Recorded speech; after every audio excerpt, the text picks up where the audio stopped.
Hi friends, welcome back to Priya Chandu vlogs.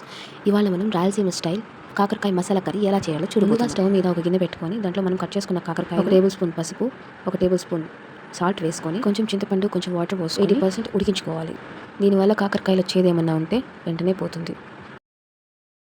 మన curry కావాల్సిన మసాలా కోసం పక్కన స్టవ్ మీద పాన్ పెట్టుకొని పల్లీలు వేయించుకొని చల్లారబెట్టుకున్నాక ఒక మిక్సీ జార్లో పట్టా, లవంగాలు, వెల్లుల్లి, కొంచెం చింతపండు, మనం వేయించి చల్లారబెట్టుకుని పొట్టు తీసుకున్న పల్లీలు వేసి మెత్తటి పేస్ట్ చేసుకోవాలి.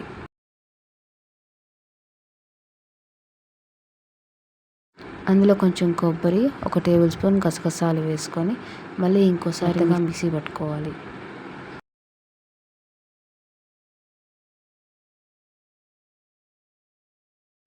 ఇప్పుడు ఒక పాన్లో నూనె వేసుకొని బాగా వేడెక్కాక మనం కట్ చేసి పెట్టుకున్న ఆనియన్ వేసి లైట్గా వేగేంత వరకు వేయించుకోవాలి.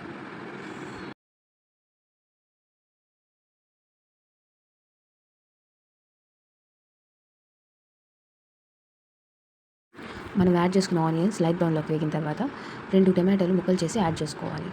2 బాగా కలుపుకొని 5 to 10 మినిట్స్ వరకు సిమ్లో మూత పెట్టుకొని టమాటాలు బాగా మగ్గేంత వరకు వెయిట్ చేయాలి.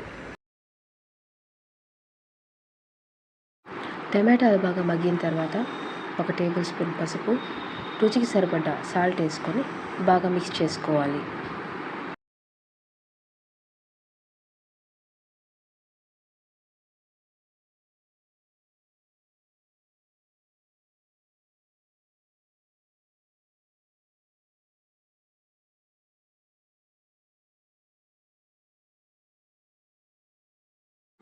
ఇప్పుడు మనం ముందుగా ప్రిపేర్ చేసుకున్న పల్లీలు, కొబ్బరి మసాలా, కొంచెం వాటర్ యాడ్ చేసుకొని నూనె పైకి తేలేంత వరకు బాగా వేయించుకోవాలి.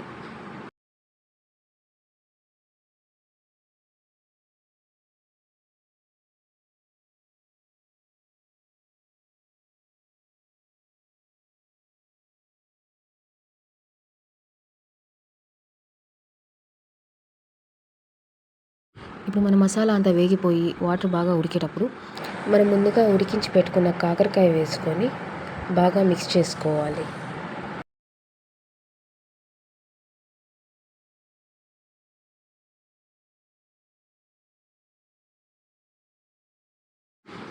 ఇప్పుడు ఇందులో మనకి సరిపడ కారం, ధనియాల పొడి వేసుకొని బాగా మిక్స్ చేసుకోవాలి.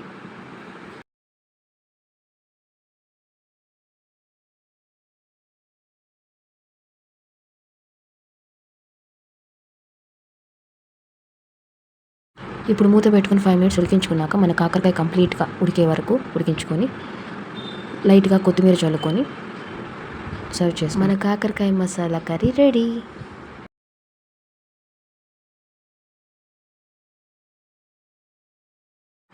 మీకు ఈ కర్రీ నచ్చినట్లయితే నా ఛానల్ సబ్స్క్రైబ్ చేసుకొని ఎంతో కొంత బూస్టప్ ఇస్తారని కోరుకుంటున్నాను.